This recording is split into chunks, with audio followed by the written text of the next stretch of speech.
দেখতে পাচ্ছ ক নাম্বার পৃষ্ঠা ৭৭ ক ফেরত পণ্যের মূল্য নির্ধারণ। ফেরত পণ্যের মূল্য নির্ধারণ। প্রথমে আমাদের 4 কলাম বিশিষ্ট একটা গড় বানাতে হবে এবং প্রথম গড়ে লিখতে হবে তারিখ, বিবরণ, টাকা টাকা। দেখো বইয়ের মধ্যে দেখো আমরা দেখতে পাচ্ছি ডিসেম্বরের 8 তারিখে এখানে মাহমুদ ফ্যাশনকে 100টি প্যান্ট ত্রুটিযুক্ত টাকায় ফেরত প্রদান। তাহলে প্রথমে লিখতে হবে মাহমুদ ফ্যাশনকে ফেরত প্রদান 100 প্রতিটা প্যান্ট 100 টাকা, 100টি প্যান্ট এবং প্রতিটা প্যান্টের মূল্য 30 টাকা। প্রতিটা প্যান্টের মূল্য 30 টাকা। ডিসেম্বর 1 তারিখে দেখো প্রতিটা প্যান্ট বাট্টায় কিনা 5 মাস বাট্টায় কিনা হয়েছিল, প্রত্যেকটা প্যান্টের দাম ছিল 30 টাকা।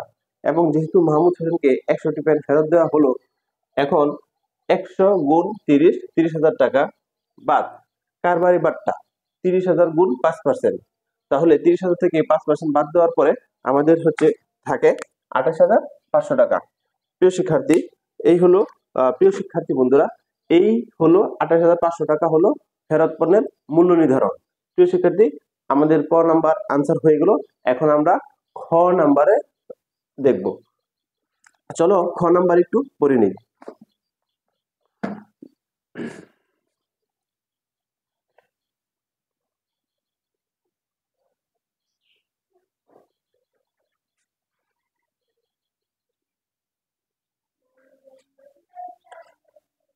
প্রিয় শিক্ষার্থীবৃন্দু, আমাদের হয়ে গেল খ নাম্বার। তো দেখো খ নাম্বার আমাদের ক্রয় জাবেদা বলছে। ক্রয় জাবেদা করার জন্য অন্যতম কাজ হলো তোমার আগে যে বিষয়টা জানতে হবে সেটা হলো গড় কিভাবে করতে হয়, ক্রয় জাবেদার গড় কিভাবে করতে হয় সেটা তোমার জানতে হবে। এখানে কিন্তু শিক্ষার্থীরা বেশিরভাগই ভুলটা এখানে করে। তো চলো শিক্ষার্থীরা, তোমাদেরকে গড়ের সাথে একটু পরিচয় করিয়ে দেই। গড়ের সাথে পরিচয় হলো প্রথমে তোমার তারিখ লিখতে হবে, তারপর ক্রেডিট হিসাব খাত। কারণ ক্রেডিট হিসাব খাত বাকিতে ক্রয় করা হলে কিন্তু আমরা একটা নামী হিসাবকে পাওনাদার হিসাবে ক্রেডিট করি, এখানে ওই ক্রেডিট হিসাব খাতটা এখানে লিখতে হবে। 3 নম্বর গড় হলো শর্ত, 4 নম্বর গড় হলো চালান নং, এরপরে এই যে হলো সাধারণ জাবেদা, ক্রয় হিসাব ডেবিট, পাওনাদার হিসাব ক্রেডিট। তো তাহলে চলো শিক্ষার্থী বন্ধুরা, এখন আমরা দেখি অঙ্কের মধ্যে দেখতে হবে কোন লেনদেনে ক্রয় করা হয়েছে। আমরা দেখতে পাচ্ছি ডিসেম্বর 1 তারিখে ক্রয় করা হয়েছে 5% বাট্টায় মাহমুদ ফ্যাশন হতে 300 টাকা ধরে 500টি প্যান্ট ক্রয় করে। বহন খরচ 1000 টাকা, চালান নং 78, শর্ত 2/5 নিট 15। তাহলে চলো দেখি, এখানে প্রথমে ক্রয় জাবেদা করার জন্য প্রথমে যে কাজটা করতে হবে একটা গণনা করতে হবে। গণনার নিচে দেখো মাহমুদ ফ্যাশন হতে ক্রয়, প্রতিটা প্যান্টের দাম ছিল 300 টাকা, মোট প্যান্ট কিনেছে 500, 300 গুণ 500 দিলে হয় 1,50,000 টাকা। তারপর এখান থেকে বাট্টা 1,50,000, 5% বাট্টা বাদ দিতে হবে, এখান থেকে বাদ দিতে হবে, বাট্টা মানে ছাড় দিয়েছে, কম রেখেছে, এখান থেকে বাদ দিতে হবে, থাকে 1,42,000। এরপরে এখানে যোগ করতে হবে বহন খরচ, প্যান্ট কিনে নিয়ে আসার জন্য যে বহন খরচ হয়েছে সেটাও ক্রয় মূল্যের সাথে যোগ করতে হয়। তাহলে যোগ করে মোট ক্রয় মূল্য বের করতে হয়। তাহলে এটা আমি যোগ করলাম, যোগ করার পরে এখানে 1,43,000 টাকা। তো এরপরে দেখো তারিখের ঘরে ডিসেম্বর 1, 2017 মাহমুদ ফ্যাশন গণনা 1, এই হলো গণনা 1। এখানে শর্ত দিবা, তারপর চালান নং, তারপর এই 1,43,000 টাকা, এই হলো 1,43,000 টাকা। তো এরপরে দেখো শিক্ষার্থী বন্ধুরা, ডিসেম্বর 15 তারিখ ইসলাম স্টোর হতে প্রতি জোড়া 400 টাকা ধরে 200টি প্যান্ট ক্রয়, বাট্টা 10%, শর্ত 2/7 নিট 30।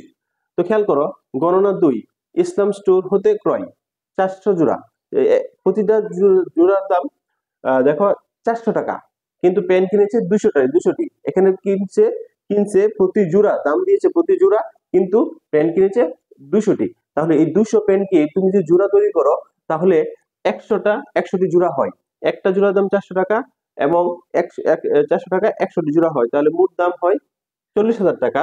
এখানে বাট্টা বাদ দিতে হবে 10%, বাট্টা বাদ দেওয়ার পরে 10% বাট্টা 4,000 টাকা, 36,000 টাকা। এই 36,000 টাকা এখানে 36,000 টাকা এখানে লিখতে হবে। এখানে লিখতে হবে ডিসেম্বর 15 তারিখ ইসলাম স্টোর গণনা 2 মানে এই গণনা 2, এই 36,000 টাকা এখানে লিখতে হবে। তারপর শিক্ষার্থীরা চালান শর্ত বসাতে হবে এবং এই দুইটা যোগ করে দিতে হবে। দুইটা যোগ করার ফলে এটাই হলো আমাদের মোট ক্রয় মূল্য, অর্থাৎ এই হলো আমাদের খ নাম্বার। আমাদের খ নাম্বার হয়ে গেল। তো শিক্ষার্থী বন্ধুরা, যারা বুঝতে পারো না তারা বই নিয়ে বারবার ভিডিওটা দেখবা, তাহলেই তোমরা বুঝতে পারবা। ওকে, তো শিক্ষার্থী বন্ধুরা, এখন আমরা গ নাম্বারটা করব।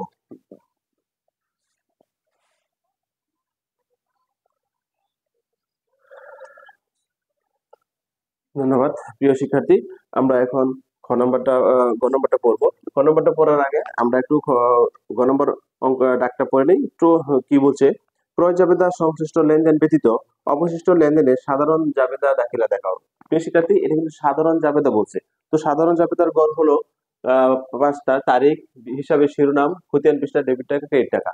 তো খেয়াল করো, প্রথমে দেখতে পাবো ক্রয় জাবেদা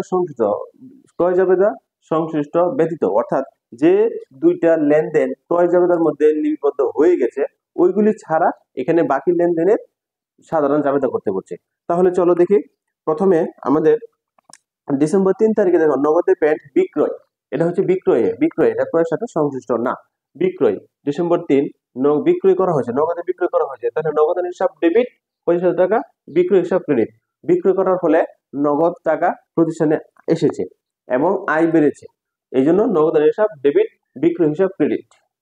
ব্যাখ্যা হলো নগদে বিক্রয় করা হলো, যেহেতু এটা নগদে বিক্রয় করা হয়েছে অবশ্যই প্রতিষ্ঠানে আয় বেড়েছে এবং নগদ টাকা আসছে, বিক্রয় বৃদ্ধি পেয়েছে, আয় বেড়েছে। ডিসেম্বর 8 দেখো মাহমুদ ফ্যাশনকে 100টি প্যান্ট ত্রুটিযুক্ত টাকা ফেরত প্রদান। ওই যে শিক্ষার্থীরা আমরা ক নাম্বারে যে করেছিলাম ওইটাই। তো এখানে জাবেদাটা হলো পাওনাদার হিসাব ডেবিট, পাওনাদার মাহমুদ হিসাব ডেবিট, ক্রয় ফেরত হিসাব ক্রেডিট। এখানে দেখো এটা ক নাম্বারে আমরা এই 28,500 টাকা হিসাব বের করেছিলাম। তাহলে দেখো ত্রুটিযুক্ত প্যান্ট ফেরত প্রদান, ব্যাখ্যাটা হলো ত্রুটিযুক্ত প্যান্ট ফেরত প্রদান।